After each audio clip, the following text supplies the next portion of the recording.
Chegou o novo Tigo 8 Pro. A excelência tecnológica com novo e fascinante design.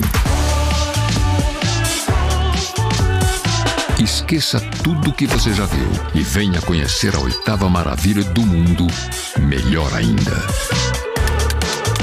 Venha para o mundo do bom gosto, da exclusividade, do luxo e da melhor tecnologia do mundo. Olha só, não é qualquer curso, tem um método. É uma mega experiência. Ó quanta gente aprendeu aqui. Ouvindo, falando, lendo, escrevendo. E você ainda pode assistir a mesma aula aqui no CCAA online. Lembra? Quando você entrou aqui, você não falava nada. E agora eu falo mesmo. No CCAA, a convivência vira fluência e todos vivem juntos a experiência de se entender. CCAA, é assim que se fala. Destaque Embalagens, melhor lugar pra comprar. A sua embalagem, melhor lugar não há. Destaque Embalagens, é empresa competente. Destaque Embalagens para atender a gente. Destaque Embalagens, líder do mercado de embalagens e temperos e alho em todo o Nordeste. Destaque Embalagem, essa eu confio!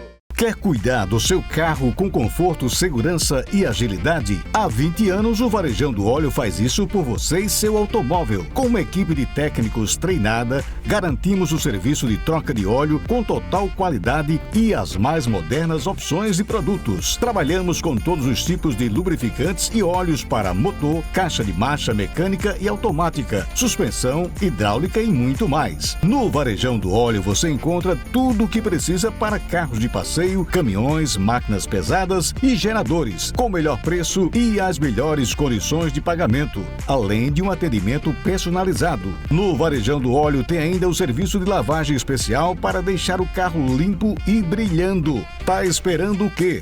Varejão do Óleo. Aqui você conhece e confia. A economia da Paraíba decolou. A previsão de crescimento do PIB estadual é de 6,8%. As vendas do varejo também tiveram uma das maiores taxas de crescimento do país. 6 resorts estão se instalando no polo turístico Cabo Branco e Campina vai ganhar seu grande centro de convenções. Somos o estado mais competitivo do Nordeste e as obras da Ponte do Futuro começaram e vão transformar toda a região. Novos investimentos, mais oportunidades para os paraibanos. Governo da Paraíba.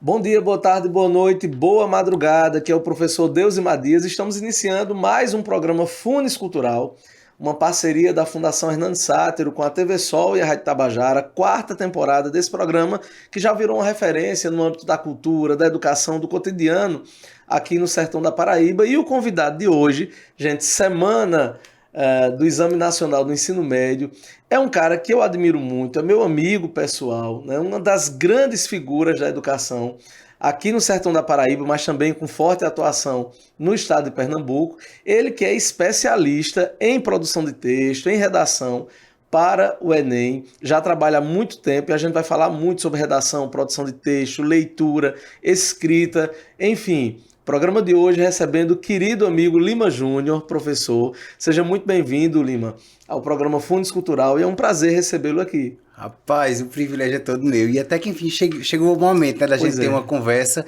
Eu que agradeço pelo convite e estou muito feliz em estar aqui. Espero que ao concluir essa conversa a gente tenha momentos emocionantes, falar sobre redação, sobre escrita, enfim, sobre a educação de um modo geral. E vai ser muito bacana, pode ter certeza, né, que vai ser muito bacana. Já compartilha, né, para que mais pessoas possam ter acesso ao conteúdo que será divulgado e que será construído no programa de hoje. Lima, eu queria que você falasse inicialmente para a galera que está nos escutando através da Rádio Tabajara, a galera que está nos vendo através da Brisa TV, das plataformas digitais, falar um pouco sobre a tua formação, né, falar um pouco sobre a tua trajetória. Olha, Desmar, eu costumo dizer que eu já nasci professor. Eu tinha certeza que eu ia ser professor. Desde pequenininho eu sabia que eu ia ser professor. E aí, os desafios que a gente vai enfrentando quando a gente vai crescendo, Aí a família toda, não é legal ser professor. E aqueles discursos que a gente sabe que tem, que o professor não ganha bem, aquele processo todo que a gente sabe. Aqueles protocolos. E eu sabia que eu não ia seguir nada daquilo. Eles queriam que eu fizesse direito, aquela coisa toda. Mas eu tinha certeza, assim, que eu ia ser professor e que eu ia fazer a diferença. Eu não ia ser um professor qualquer. Entenda o contexto de qualquer, né? No contexto, assim, que eu sabia que eu ia emocionar e me emocionar. Eu costumo dizer que isso, para mim, é o sentido. E aí, comecei, mesmo ao concluir, por exemplo, terminei o ensino médio e o ano seguinte eu já comecei, no ano 2000. Comecei a ser professor, mesmo fazendo a graduação. E aí eu sabia, eu entrei naquele mundo, e era um mundo emocionante para mim. Sempre foi e ainda é hoje, né, claro. E eu lembro que eu passei alguns momentos assim que me deixaram um pouco preocupados. Primeiro, quando eu entrei na educação, todo mundo, aquela frase assim, você vai ser professor, você é tão inteligente para ser professor. Deus, mas tem noção quanto isso para um professor, uma pessoa que está iniciando com um sonho assim. E aí eu fechava os olhos diante daquilo ali e continuava. Eu tive minha mãe como referência e minha trajetória é o seguinte, eu tenho 2 formações, 2 graduações, como você bem sabe, sou formado em matemática e em letras. Né? E aí eu consigo atuar nas 2 áreas. Claro que hoje, 100% a parte de linguagens. Né? Mas eu queria só partilhar aqui um momento que me marcou muito e foi, eu diria que decisivo para minha construção quanto professor. No ano de não vou falar o ano porque não dá certo, né? É melhor não falar. Mas em uma determinada data eu comecei na rede pública e assim, passei somente uns 6 meses na rede pública e em seguida eu fui convidado para algumas instituições da rede particular. E teve uma instituição que me marcou profundamente. Eu trabalhava nessa instituição, aquela emoção, porque a instituição tem um nome bacana, e aí eu me deparei num mundo que assim, eu entendi o que era assim, a educação. Eu falei, olha, foi o teste, assim, ou você vai seguir ou não. Foi um fator assim, determinístico, digamos assim. E aí eu lembro da experiência que marcou muito. Eu estava dando aula, e uma turma muito difícil, que a própria coordenadora chegava na sala, ela não conseguia dar um aviso. E ela tinha uma mania de ter uma janela lá, ela ficava andando, engatinhando assim, para olhar se os alunos estavam fazendo barulho. E aquilo foi muito marcante. Ela chegou, o professor tem que fazer silêncio, viu, com os alunos. E ela não conseguia. Mas até aí tudo bem, foi de boa. Mas aí, terminando o ano, a coordenadora, uma senhora, com uma voz muito, sabe, forte, professor, preciso falar com o senhor. Eu disse, tudo bem, ela, senta aqui. Eu sentei, ela disse, olhe bem direitinho no meu olho, eu sou referência em educação. Eu sei o que é ser um professor. E eu diria para você o seguinte, procure fazer outra coisa. Nossa. Porque professor você não vai ser nunca. Deusimar, aquilo pra mim assim, porque fosse hoje eu diria, meu Deus, quem é essa criatura, né? Mas assim, na época... Eu sei que você diria. Eu diria, tranquilamente. Mas assim, naquela época, cara, aquilo me doeu muito. Foi muito forte, Deusimar. Mas assim, mesmo se eu disse, mas por quê? Agora, olha só o preconceito por trás daquele discurso. Olha só, você pode até ser professor... De estado você não consegue ser, não. Olha só, a hierarquia no contexto...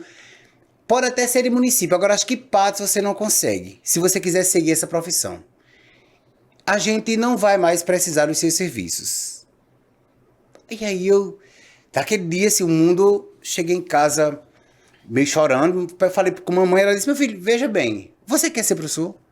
Qual a interferência dessa mulher na sua vida? Isso aí me marcou e me impulsionou. Imagina se eu tivesse desistido.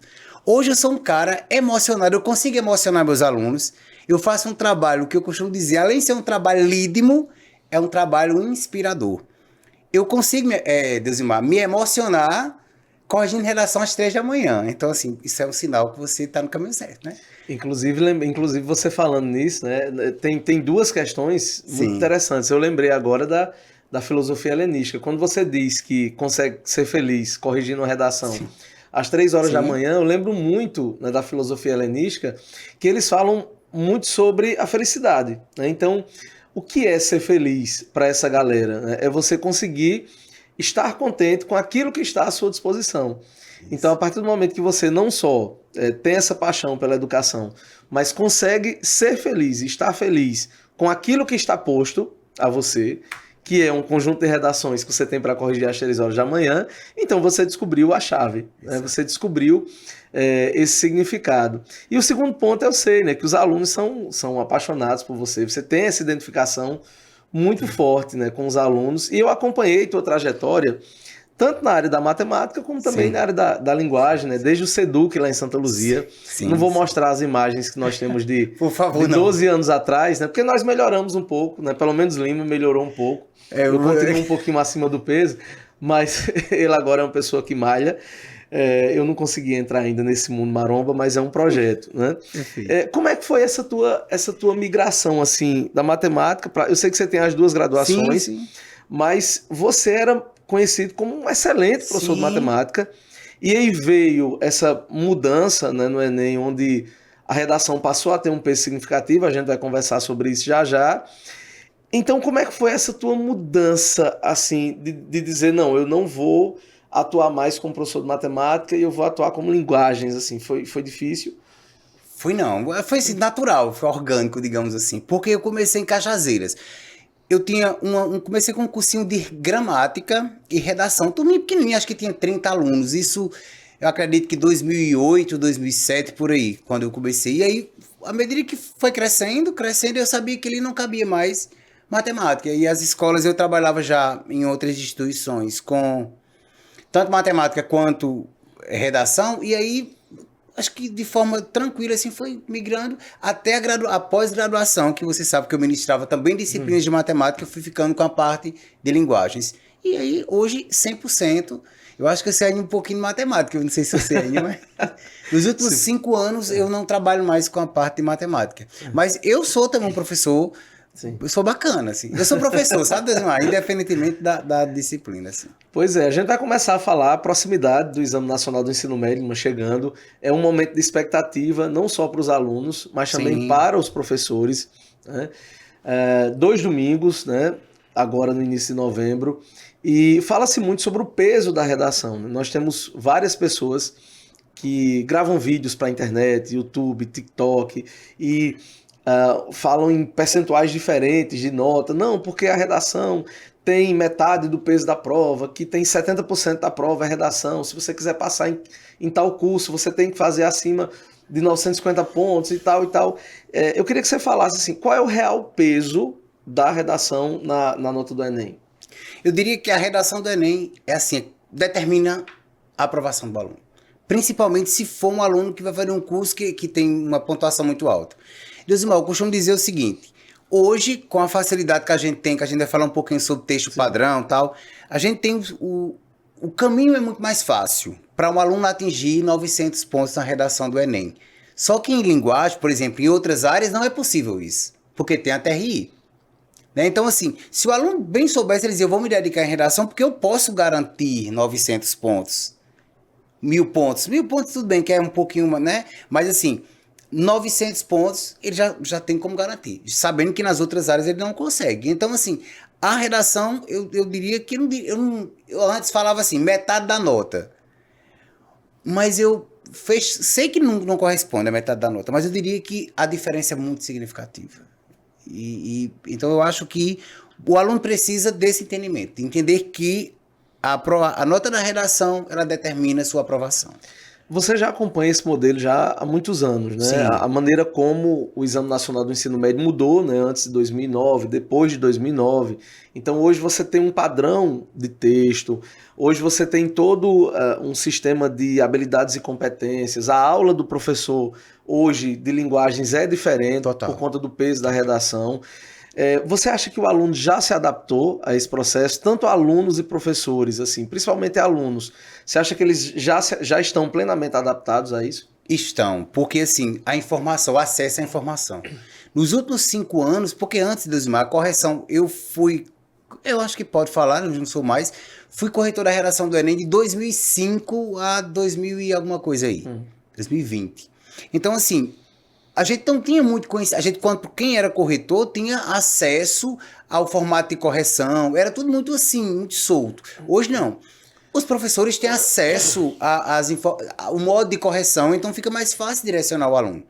E quando eu digo mais fácil, Porque quando o aluno, antigamente falava assim, utilizar um texto padrão, eu chamo, o meu método que eu utilizo chama Lima Pro, que vem de protótipos. O aluno segue um modelo de texto ali, com os conectores textuais, com até a escolha de repertórios que a gente considera como universais. Para quê? Para que o aluno consiga organizar seus argumentos. Alguns professores falam assim, olha, mas eu não acho viável porque isso limita a criatividade. De forma nenhuma. Se o aluno ele tem a habilidade de utilizar um protótipo e conectar seu repertório de uso produtivo, que é quando tem uma relação direta, o uso produtivo com sua argumentação, de onde é que ele não é criativo? Se ele consegue estruturar um texto com sua própria argumentação. É tipo, eu dou exemplo a eles sempre assim, eu digo, olha, é como se você fosse construir uma casa. Você tem que ter o alicerce ali. Com o alicerce vai só colocando os tijolos assim, e montando. Ou é mais fácil você começar... Aí eu dou outro exemplo para eles assim. Exato. Pois é, eu costumo dizer eles assim, quando você vai com o texto ali pré-estruturado, digamos assim, você chega no Enem como se você fosse fazer uma gravação aqui. O aluno que vai com o texto pronto, ele só começa já a gravar na hora que chega no Enem. E quando o aluno não leva o texto, ele fica com aquele processo aí, montando o tripé para poder conseguir ali organizar. Então, assim, tem facilitado sem dúvidas esse formato, o aluno entendeu mais qual o caminho. Claro que você falou nas redes sociais, tem muito serviço também, né? Teve uma menina recentemente que ela gravou um vídeo, os meninos mandaram, olha, a proposta de intervenção 2024 mudou. Aí esses alunos, porque é um chamado para engajamento. Então, quando ela diz uma coisa dessa, o que é que acontece? O engajamento. E aí o aluno que vai escutar o que a menina está dizendo, aí tem todo esse processo também, né? O nosso trabalho hoje como professor, ele está muito mais complicado. Sim. Porque as redes sociais, elas transformaram o conhecimento produzido nas redes sociais, ele é um conhecimento raso. Eu digo isso, inclusive, sem medo, né, de parecer que só o trabalho do professor de sala de aula ele é importante. Quando você grava um vídeo, por exemplo, dizendo, olha, saiba tudo sobre isso em 2 minutos, em 1 minuto e meio, gente, isso é impossível. Verdade. Isso é impossível. As teorias que foram construídas ao longo de 100, 200, 300, 400, 1000 anos, elas não podem ser explicadas em um vídeo de 1 minuto, de 1 minuto e meio. Principalmente na minha área, que é a área de humanas, e na sua área, que é a área de linguagens. Sim. Né? Eu digo muito, a área de linguagens, por exemplo, você pega a origem etimológica de uma palavra, você dá uma aula de 2 horas Sim. só sobre a origem etimológica de uma palavra. Só que a concorrência da galera do TikTok e do Reels, do Instagram, enfim, em tentar simplificar as coisas para gerar esse engajamento, termina levando para a sala de aula determinados problemas, que são informações erradas, informações descontextualizadas, notícias falsas.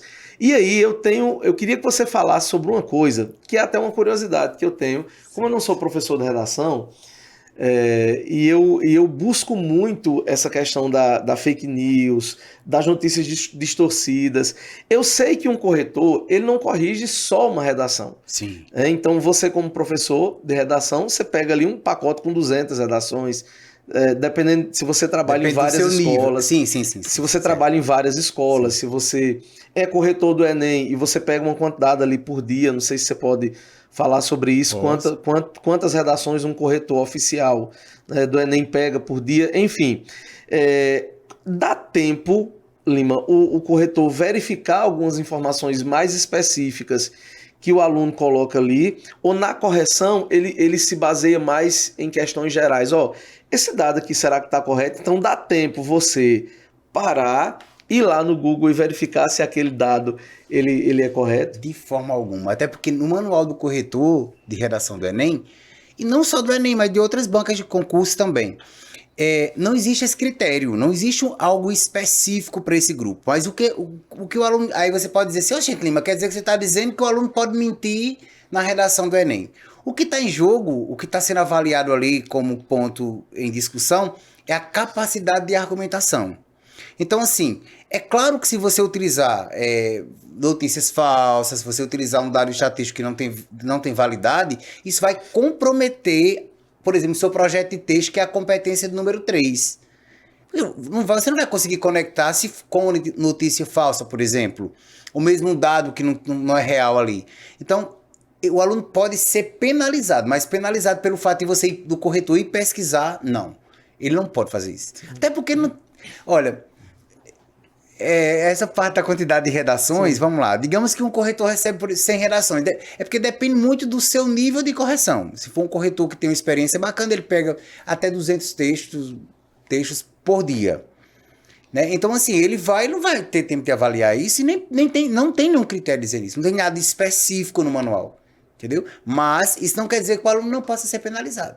Se ele colocar um dado ali que foge da realidade, por exemplo. Como é que funciona a nota? Assim, aquela nota que ela é divulgada, é mais de um corretor, claro. São né? dois corretores. Como é que funciona? Eu queria que você explicasse como é que funciona, como é que se chega até aquela nota. Boa pergunta, viu? Essa pergunta é emocionante. Por quê? Por que eu falo que é emocionante? Porque o aluno não entende, olha. A disparidade de um corretor para outro, tô falando muito alto não, né? Não, tá tranquilo. A disparidade de um corretor para outro é, Desimar, 80 pontos. Passando de 80 pontos, vai para uma terceira correção. Então, assim, digamos, somos corretores. Você atribuiu lá 900 uma redação e eu atribuí 800. Então, essa redação vai para o terceiro corretor. O terceiro corretor faz essa correção e a média vai ser gerada com a nota, essa terceira nota, mais próximo com a de quem? Se o corretor atribuiu 900, 920, a divisão vai ser feita a média com você. E se for abaixo, vai ser comigo, entendeu? Sempre nesse contexto. Ficou claro, não? Sim. Então é isso aí, não pode ter uma disparidade de 80. E eu acho, aproveitando esse momento, eu acho engraçado quando alguns falam assim, professor tal, ou banca, ou como é que chama? As plataformas são mais rígidas. Mas que critério é esse? Porque não existe hierarquia entre um corretor oficial do Enem. Não pode ter hierarquia. Eu não posso ser superior a você. Então, quando alguém negligencia o modo de correção, eles chamam os alunos que ele é mais rígido. Não, é negligência mesmo. Porque você não pode... a gente vai falar sobre as competências ainda, né? Sim. Então, assim, eu não posso hierarquizar. São 5 competências. Cada uma tem um peso de 200 pontos. Ponto. Então, eu tenho que ser honesto no contexto de correção. Entendeu?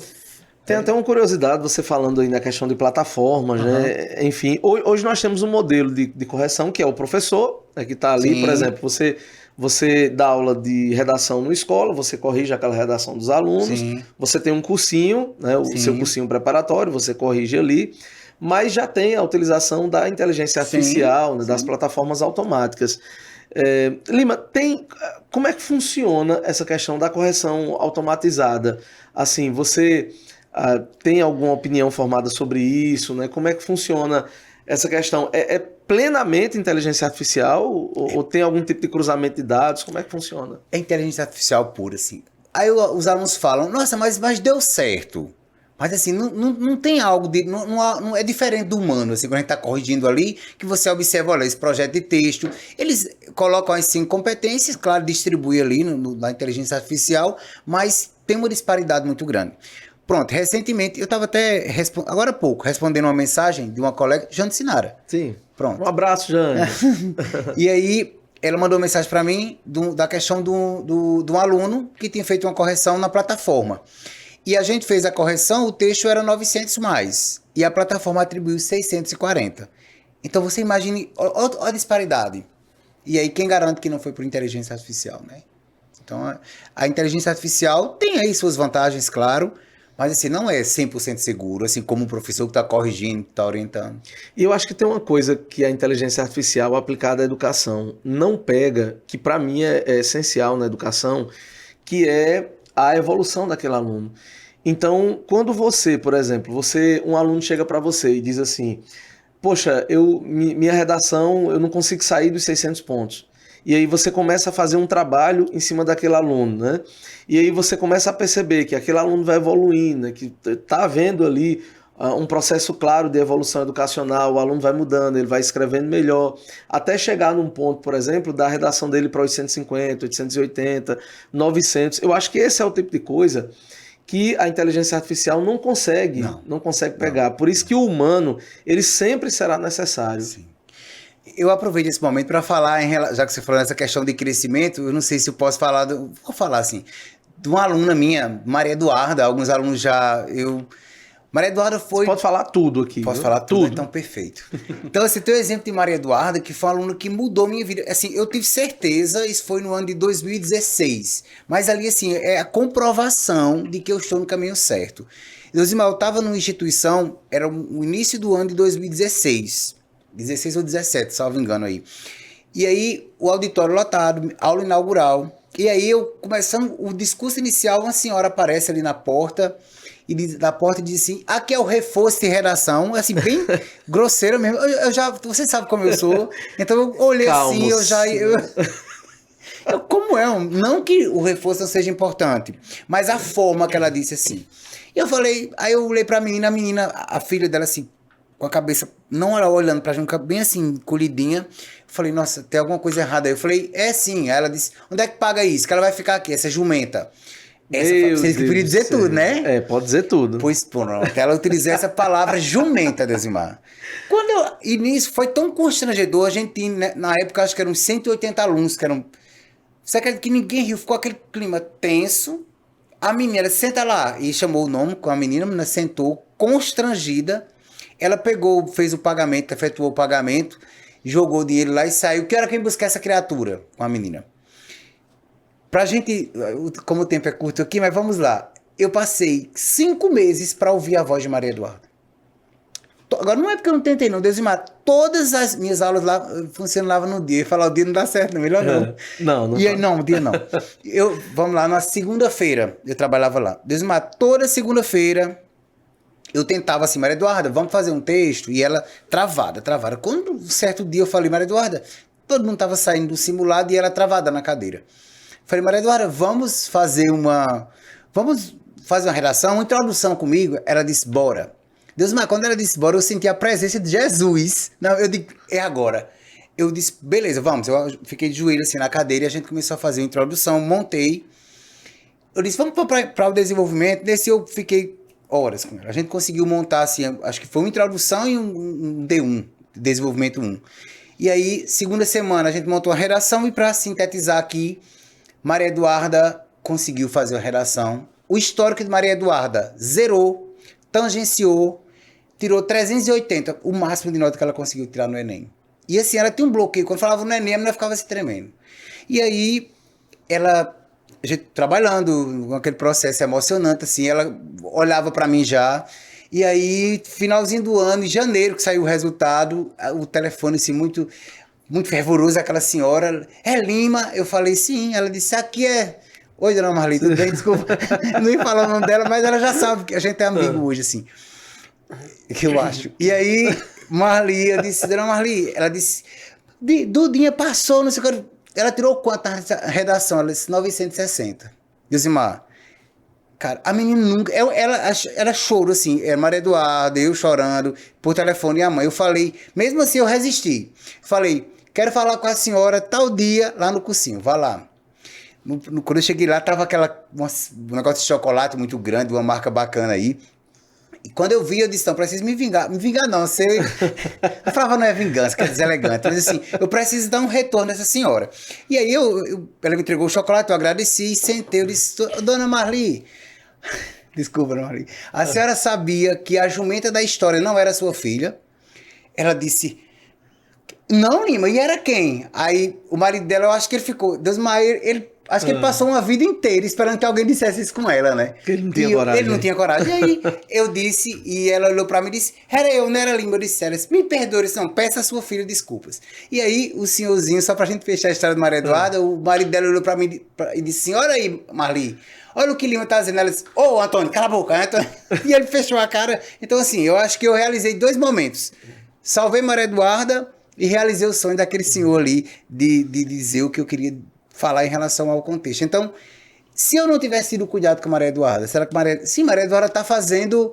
Terminou já, eu acredito, era engenharia química, alguma coisa. Eu encontrei 2 anos depois Maria Eduarda correndo no açude, lá em Campina Grande, com um homem de 10 metros de altura, e disse, olha, o cara falou, e aí, meu irmão, tu é Lima? Eu disse, sou, ele salvou minha nega, não sei o que, saiu correndo, né? E, enfim. Então, por que eu tô contando essa história? Para legitimar que, sim, a gente faz a diferença. Se eu não tivesse observado Maria Eduarda, as pessoas falam, nossa, você é muito humano. Não, eu fiz o meu papel de professor. Eu fiz o que tem que ser feito. Né? Então, assim, a evolução da semana 960... Sim. Né? Então é isso aí. Sem contar que existe um desafio muito grande que eu não vejo as pessoas falando sobre isso. Como eu trabalho muito com história da educação e eu trabalho com formação de professores, a gente fala que existe um déficit muito grande de leitura, inclusive no âmbito da formação de professores. Sim. Você trabalha também com isso. Sim. E aí o Enem, ele trouxe um desafio gigante, porque assim, nós não conseguimos superar ainda esse déficit de leitura no ensino fundamental e no ensino médio.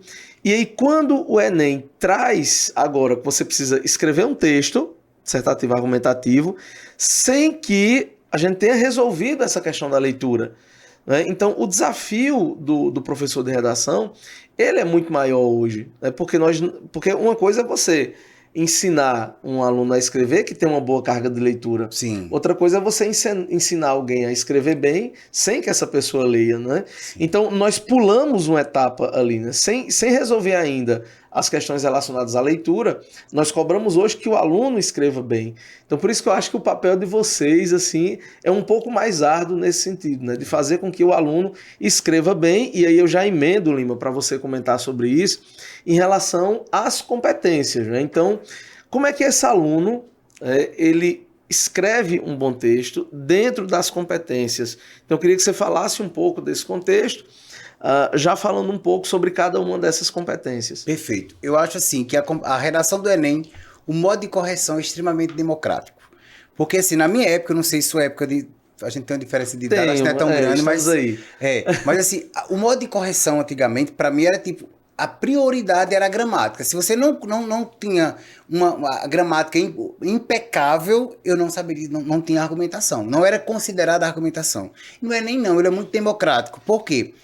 A redação é avaliada considerando 5 competências. A competência 1, que avalia aí a norma padrão, a questão de desvios gramaticais, falha de estrutura sintática, isso é a competência 1, que vale 200 pontos. E aí eu costumo dizer aos meus alunos o seguinte, eu encontro alunos que falam, Lima, mas eu não sou muito bom em gramática. Você precisa entender que, então você não vai ser um excelente, vai conseguir fazer uma redação. Vai sim. Por quê? Você tem quantas competências para frente? Tem mais 4, que vale quantos? 800 pontos. A gramática é apenas 200. Claro que a gente sabe que a norma padrão tem uma competência específica. Competência 2, repertório sociocultural, que o aluno tem que ter uma bagagem de repertório sociocultural, abordagem completa do tema, que é algo que isso é muito fácil você conseguir levar hoje, orientar o aluno a seguir esse padrão. A competência 3, ela avalia o projeto de texto, que é a questão de selecionar, organizar, relacionar esses argumentos, as informações. Então, o projeto de texto, que começa a partir daí, e vem a competência 4, que é repertório coesivo. Os elementos coesivos, os conectores intertextuais, os intratextuais, que são fáceis do aluno conseguir organizar na sua redação. Já a proposta de intervenção ela é bem específica, é o único parágrafo que vale 200 pontos. A proposta de intervenção tem 5 elementos válidos. Inclusive, eu aproveito até para deixar claro isso, porque eu vejo algumas pessoas falando assim, o aluno, se o aluno, para o seu tema, escolheu, vamos lá, negligência governamental e, vamos lá, apatia coletiva. Então você tem que resolver a proposta, você tem que dar 2 propostas de intervenção. Não, você pode escolher um argumento e realizar a proposta de intervenção e retomar. O que tem que ter essa proposta de intervenção? Tem que ter um agente, aquele que resolve o problema, a ação que deve ser feito, como tem que ser feito essa ação, um detalhamento, o efeito e o modo meio. Isso bem claro. Se tem os 5 elementos válidos, não ferir os direitos humanos, 200 pontos. Né? Então, eu acho bem democrático essa questão da correção, o modo de correção. Existem muitas críticas em relação a essa questão dos direitos humanos, né? E eu falo também muito sobre isso em sala de aula, né? Porque durante um determinado governo que nós tivemos recentemente, houve até uma discussão em relação a... Inclusive, tivemos ações judiciais nesse sentido, de uma redação que foi zerada exatamente por conta disso, e se questionou muito se isso seria válido. E é muito preocupante você ter que discutir isso, né? Porque isso é uma coisa básica. Quando a gente fala de direitos humanos, a gente está falando de uma coisa que é o mínimo civilizatório. Sim. Então, por exemplo, você escrever num texto, se a proposta é sobre a fome, por exemplo, né? Então, você não pode dizer que uma das alternativas para acabar com a fome é matar quem tem fome, né? Porque, do ponto de vista prático, você resolveria o problema, mas é uma solução viável? Atende ao mínimo civilizatório? Não. Né? Então, como é que se resolve, por exemplo, o problema de violência? Matar todas as pessoas que são acusadas de algum crime? Né? Então, quando é feita essa crítica, por exemplo, a você manter o mínimo civilizatório, é exatamente para você não fomentar o radicalismo, você não fomentar o extremismo e fazer com que o aluno ele entenda que não existe, e isso eu acho fantástico, fazer com que o aluno entenda que não existe solução simples para um problema complexo. É verdade. Então, por isso que eu acho importante essa questão de manter esse mínimo civilizatório, impedindo que esse aluno viole os direitos humanos nesse sentido, né? Até 2016 será a redação toda. Você lembra disso aí? Lembro. Hoje não, é só proposta de intervenção, se você ferir os direitos humanos. Eu acho assim bem interessante manter, né, essa questão, porque nós vivemos num país que é um país muito violento, né? É um país extremamente violento para as mulheres, né? Nós temos altos índices de feminicídio. Então você não pode colocar numa produção de texto a justificativa para que haja uma violência contra a mulher. Sim. Somos um país que mata muito homossexual, né, muito transexual. Então, assim, eu acho que esse mínimo civilizatório é interessante. Lima, tem uma questão que é muito comentada também na construção do texto, que é em relação ao título, né, e meio que não existe um consenso sobre isso. Se é melhor colocar, se é melhor não colocar. Eu vejo muita gente falando coisas diferentes sobre isso. E o número de linhas da redação, né? Então eu queria que você falasse um pouco sobre isso também, sobre a questão do título e se existe ali um número de linhas recomendado. Eu diria que o aluno ele não deve colocar título, porque não é cobrado. Então, assim, você não vai ser penalizado pela ausência do título. E se você colocar um título que não é pertinente ou há uma disparidade com a sua argumentação, você pode ser penalizado. Então, entre arriscar, melhor não utilizar títulos. Quanto à questão do número de linhas, eu sempre oriento os meus alunos a colocar 30 linhas. E para que a redação seja corrigida, tem que ter pelo menos 7 linhas. Né? Então, eu oriento que os alunos coloquem aí 30 linhas. Tenham cuidado em relação à translienação, que é aquela separação das palavras no finalzinho ali. Eu diria 30 linhas e não colocar títulos. A não ser, claro, se for uma instituição que exige o título, perfeito. Caso contrário. Você falando nisso agora, eu tava pensando, eu nunca tinha pensado nisso, né? Por exemplo, a questão da fuga de tema. Sim. Porque se de repente o título, de repente o seu texto está dentro da proposta. Sim. Mas de repente infelizmente, você escolhe um tema fora daquilo que é a proposta. Então, de fato, você pode ser penalizado. Sem dúvidas, né? Sem dúvidas. Eu queria que você falasse agora, Lima, dentro da tua experiência, você falou uma coisa interessante agora, o mínimo de 7 linhas para que ela seja corrigida. Sim. Tem casos de uma redação com 7 linhas com mais de 900 pontos? Não. Porque assim... Você consegue fazer? Não, porque é claro que ele pode tirar uma pontuação até razoável. Nossa, mas isso vale... Tem algumas pessoas que falam assim, nossa, isso vale 500, 400. Não tem como, né? Porque assim, 7 linhas. Como que você vai desenvolver ali, colocar uma introdução, desenvolvimento, a conclusão de forma consistente? Então ela é corrigida, mas assim, já dentro de um padrão. Dá um trabalho maior do que uma redação com 30. Juro a você. Porque você não pode ser negligente. Tem professor que você pegar aquela redação e entregar, é 0. Não, você tem que seguir as 5 competências. Independentemente, se tem 7 linhas, vamos seguir. Eu fiquei interessado nisso porque eu sou fã de microcontos. Depois que eu li Marcelino Freire, inclusive nós entrevistamos ele aqui, o Marcelino Freire, vencedor do Prêmio Jabuti. Inclusive a gente está negociando para trazer o Marcelino Freire, um dos maiores escritores brasileiros, para uma oficina aqui em Patos, uma oficina presencial. E eu conheci os microcontos através dele, né? Mas é uma coisa que não é muito trabalhada, né? Os microcontos. Né? Um texto, por exemplo, com uma frase. Né? A gente sempre imagina o texto como aquela estruturazinha completa ali. Queria que você falasse, Lima, agora, quais são os motivos mais comuns que fazem os alunos zerarem a redação? Fuga ao tema. Fuga ao tema bate o recorde, digamos assim. Porque o aluno, quando ele tem acesso a aula em que mostra a correção da redação, que o aluno vai ali montando a sua estrutura de texto, mas tem aluno que não tem acesso a isso aí. Então ele acaba cometendo fuga ao tema, ou não atendendo a tipologia textual. Tem alunos que escrevem uma narrativa ali e é um texto dissertativo, argumentativo. né? Outra, a identificação do aluno, se colocar sua assinatura, se fizer um emojizinho ali, automaticamente sua redação é zerada.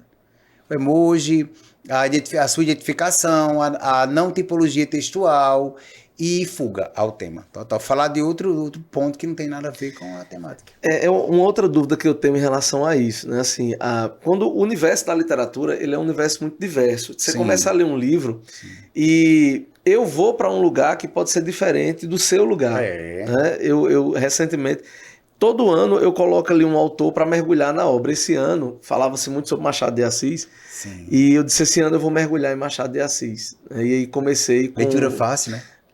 Ótimo, gente.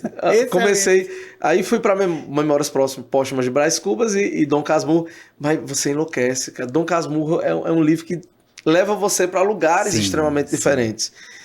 E aí, daí, Ensaio sobre a Cegueira de Saramago é uma leitura que leva você também para outros lugares diferentes. E aí a minha dúvida para você é o seguinte, como a literatura é um espaço não objetivo, digamos assim, você escreve algo e as pessoas elas não necessariamente vão para aquele mesmo lugar, como é que se ensina um aluno a não fugir dentro desses critérios objetivos? Assim, como é que você ensina esse aluno a seguir aquilo que está sendo pedido na proposta sem fugir? Como é que o aluno pode identificar isso? Assim, qual é a dica que você dá? Olha, isso é a competência número 2, que é exatamente o uso de repertório sociocultural, também, claro, de uso produtivo, ou seja, ele utilizou lá um documentário, porque na redação do Enem você pode utilizar tudo o que você quiser, de modo que você seja capaz de conectar com a sua argumentação e com o tema.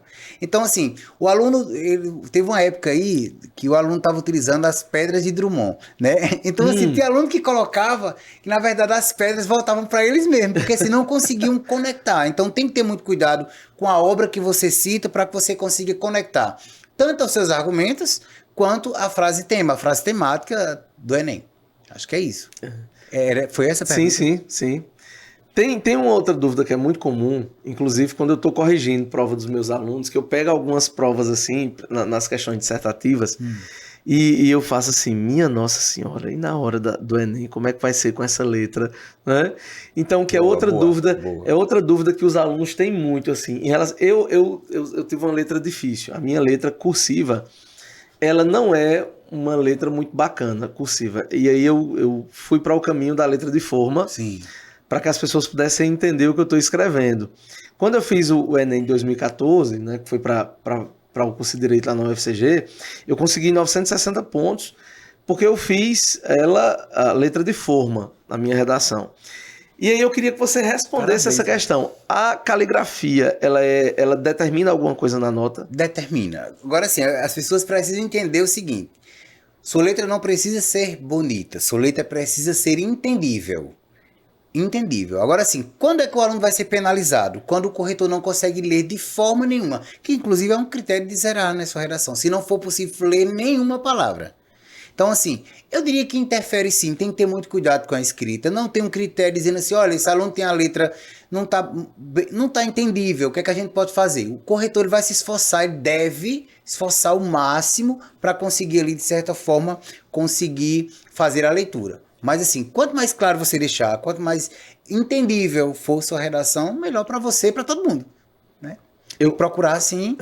E a questão, pode usar letra cursiva ou não, né? Letra de forma que chama. Deve utilizar. O que tem que utilizar é diferenciar. Aumentar um pouquinho a letra para diferenciar as maiúsculas de minúsculas.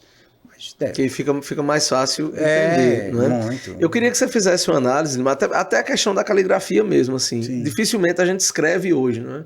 Eu venho tentando, tudo que eu posso escrever à mão, eu escrevo. Mas nós vamos ter cada vez mais esse problema em relação à caligrafia, porque o aluno está cada vez mais usando a tela. Né? Então, isso aqui é um instrumento, né? Eu costumo muito dizer aos meus alunos que isso aqui é um instrumento de informação e não de conhecimento.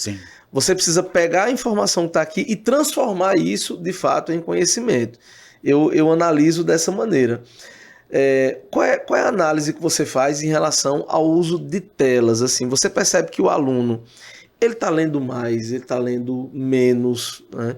Ele está sabendo usar essa tecnologia a favor dele. Qual é a análise que você faz hoje em relação a essa contradição que a educação não conseguiu resolver isso, né? Nós sabemos que o uso excessivo de tela é um problema, mas durante muito tempo as escolas boas eram as escolas que diziam, olha, vou dar um tablet a cada aluno, cada sala tem notebook. Então a educação ela está meio perdida em relação a isso. Agora, por exemplo, com essa discussão de proibir ou não o celular em sala de aula, né? Você tem ali os prós, os contras. Então eu queria que você fizesse a análise, porque você está na ponta desse processo, né? Quando você analisa um texto, você está na ponta desse processo, né? Um aluno que escreve um bom texto, que consegue ter uma boa argumentação, não é aquele aluno que decora só. Ele tem que conectar aquele pensamento, estabelecer uma proposta de intervenção. Então você tem condição de fazer essa análise, porque você pega o texto, você pega a ideia completa daquele aluno. Então eu queria que você falasse um pouco sobre essa relação do uso excessivo de telas, se você vê que de fato isso é um problema grave, se na tua percepção esse aluno está lendo mais ou menos por influência dessas tecnologias digitais. Eu diria, Deus, posso até, acho que muita gente pode até achar, nossa, o clima está falando aí, não é muito interessante. Eles leem muito mais. É assim, algo inquestionável. Mas tem um fator aí. A profundidade da leitura. A quantidade, eles leem muito. Só que a qualidade da leitura é diferente do contexto que a gente tinha, né? Então, assim, eles tinham acesso a muita informação. A gente tira por nós mesmos. Se a gente não tiver um equilíbrio, você fica trabalhando e você olha, tem muitas informações. Então, eles leem muito, mas a superficialidade, o que você disse aí no início ali, a questão das telas, isso aqui não traz como você falou? Conhecimento profundo. Então, há algo ali muito superficial. Então, eles leem mais, só que há, de certa forma, uma superficialidade nesse contexto. Quanto à questão das telas, sem dúvidas interfere muito. Assim. A gente sabe que, por exemplo, o aluno ele consegue estudar mesmo. Dificilmente você vê o aluno conseguir estudar, pegar um livro ou alguma coisa, conseguir assim, fazer sem que esteja com o celular ao lado. Tem outros que eu passo a redação, não, eu vou fazer por aqui, pela tela mesmo. Não, você vai fazer na folha de redação. E eu brinco com muitas marcas, eu digo assim, olha, eu sou autoridade em redação. As pessoas falam, nossa, como ele se acha importante. Não, por que eu sou autoridade em redação? Quase 24 horas da minha vida é sobre isso. Sabe? Todos os dias eu corrijo várias redações. Então, assim, você sabe o caminho com aquele aluno que não lê muito, você sabe aquele aluno que utiliza uma estrutura de texto que ele não consegue conectar as ideias. A gente sabe aquele aluno que fala assim, nossa, mas eu quero que o texto seja totalmente meu. Ele acredita que a redação, para ter uma qualidade, são as falácias, o que ele acha. Não é achismo, é argumentos legitimados com uso produtivo. Né? Então eu acho que, assim, interfere bastante. A gente não sabe ainda o caminho. Eu não sei se... Para que a gente consiga trabalhar a questão de sala de aula... Trabalhar em sala de aula, de modo geral, tá difícil, não tá não? Tá. Porque, assim, eu tô ministrando aula às vezes, e olha que minha aula, como eu sei também que é a sua, não são aulas assim, aquelas aulas que talvez eu quero somente isso aqui olhando para mim, não. Mas chega uma hora que você tá explicando, quando eu percebo que o negócio ali eles não estão nem aí mais do que eu tô falando, a gente tem que procurar outro caminho. Vamos aqui fazer uma atividade em grupo, depois a gente volta, tem que mudar a rota, senão o negócio não funciona. Eu acho que é isso, a questão das telas. A gente precisa de um caminho ainda que eu não sei bem qual. E admitir isso é uma coisa que eu falo muito, mas assim, admitir isso, como você está admitindo aqui, como eu já falei isso várias vezes também, admitir isso não é um sinônimo de fraqueza ou desconhecimento, ao contrário, a educação é uma eterna busca.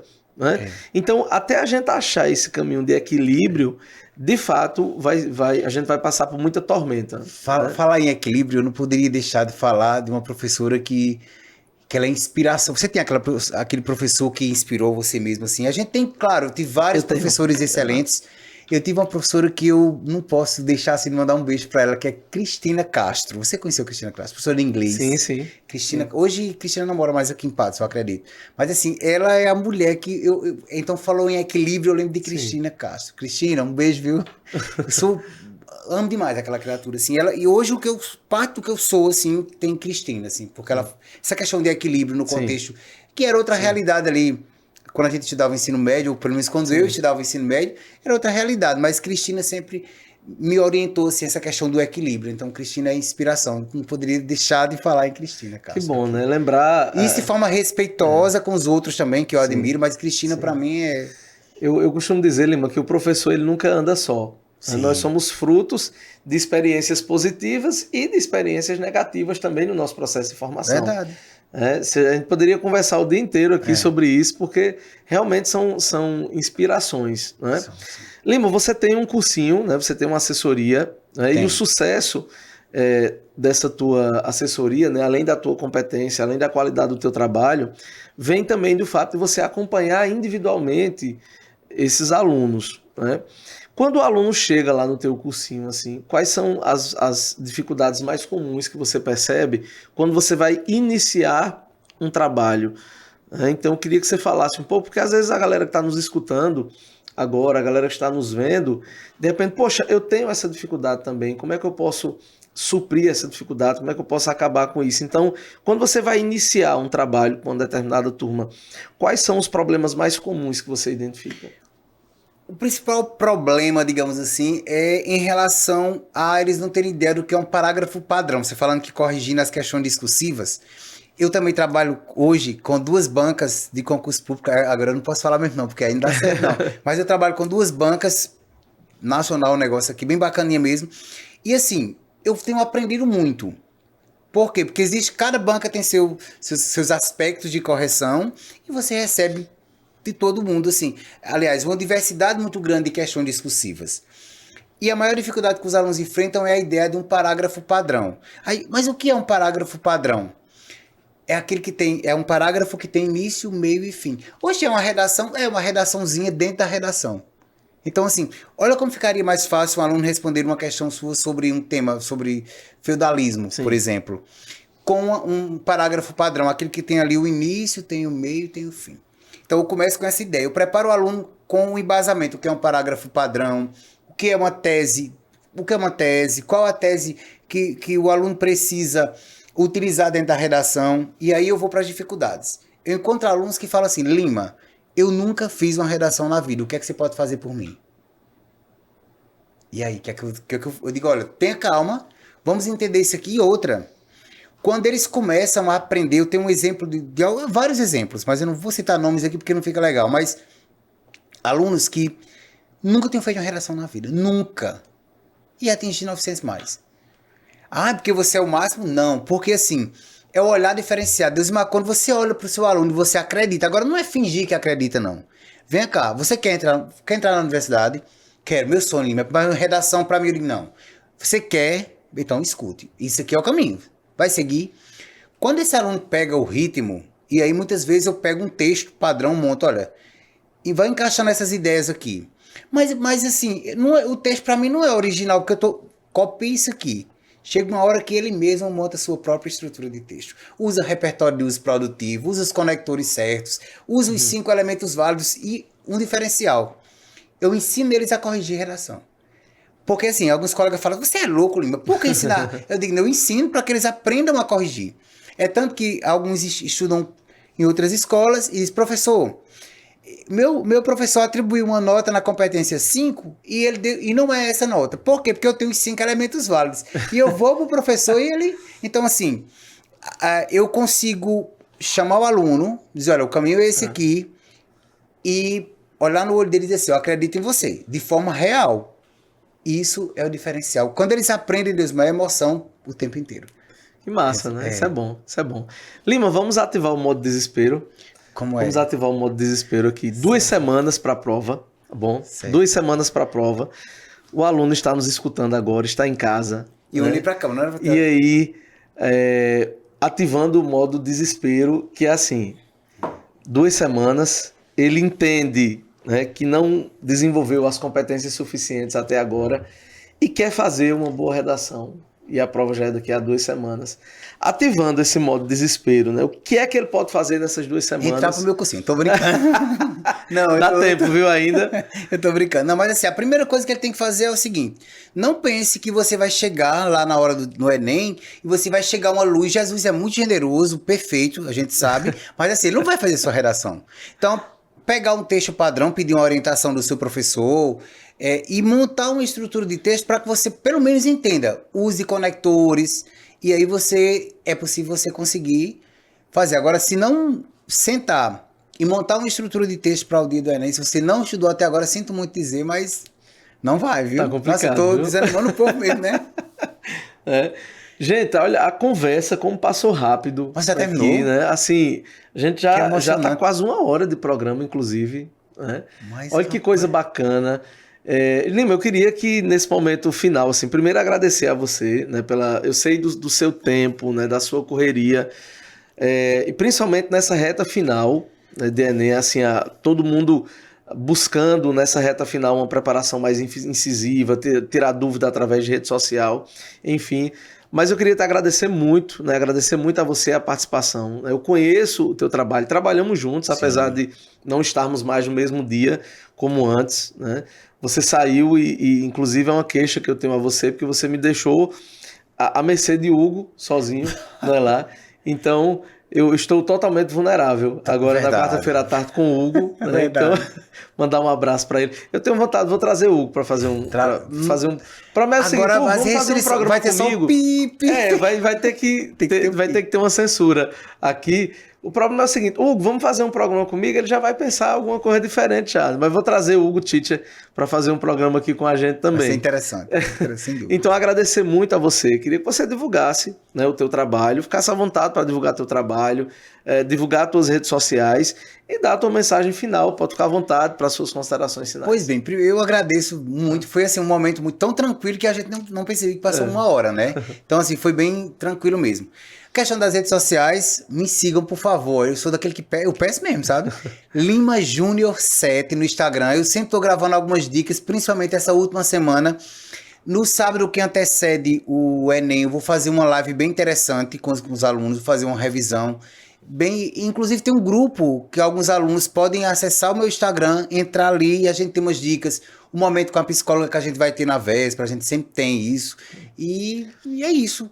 E ano que vem a gente tem umas promoções excelentes para os alunos, tanto presencial quanto as turmas online. Então, assim, o ano que vem eu estou preparando alguns projetos. Eu sou tão cuidadoso, assim. Você sabe que eu não chego a ser essa ideia de perfeccionismo, porque eu acho que isso aí gera muita procrastinação.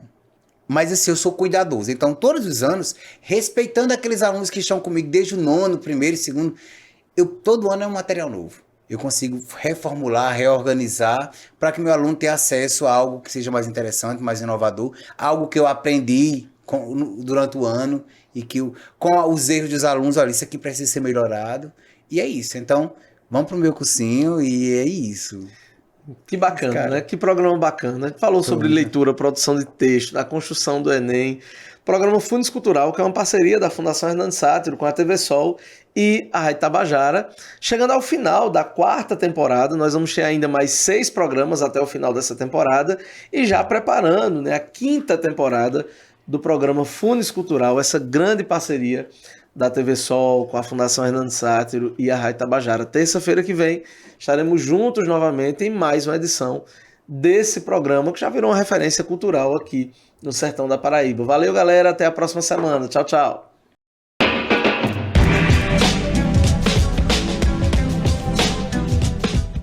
A economia da Paraíba decolou. A previsão de crescimento do PIB estadual é de 6,8%. As vendas do varejo também tiveram uma das maiores taxas de crescimento do país. 6 resorts estão se instalando no polo turístico Cabo Branco e Campina vai ganhar seu grande centro de convenções. Somos o estado mais competitivo do Nordeste e as obras da Ponte do Futuro começaram e vão transformar toda a região. Novos investimentos, mais oportunidades para os paraibanos. Governo da Paraíba.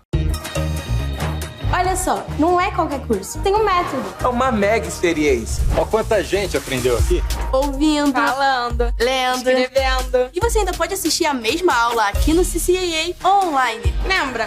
Quando você entrou aqui, você não falava nada. E agora eu falo mesmo. No CCAA, a convivência vira fluência e todos vivem juntos a experiência de se entender. CCAA, é assim que se fala. Destaque Embalagens, melhor lugar pra comprar. A sua embalagem, melhor lugar não há. Destaque Embalagens, empresa competente. Destaque Embalagens para atender a gente. Destaque Embalagens.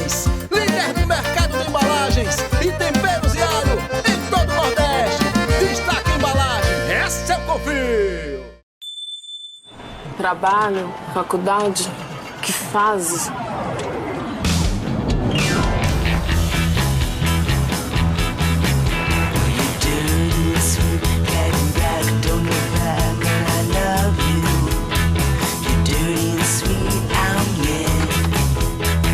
Roda bis com toda a cupina.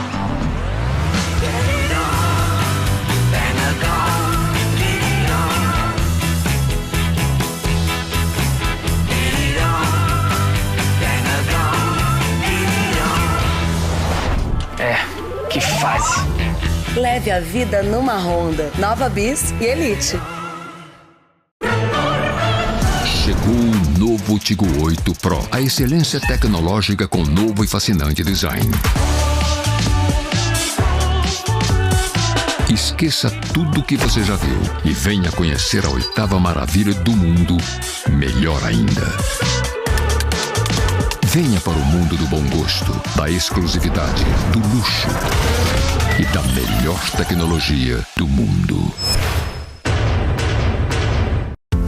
Patos tem um novo conceito em saúde, em um espaço para cuidar bem de você. A Sedare Policlínica conta com uma equipe focada em um atendimento de qualidade, acolhedor e personalizado para cada cliente.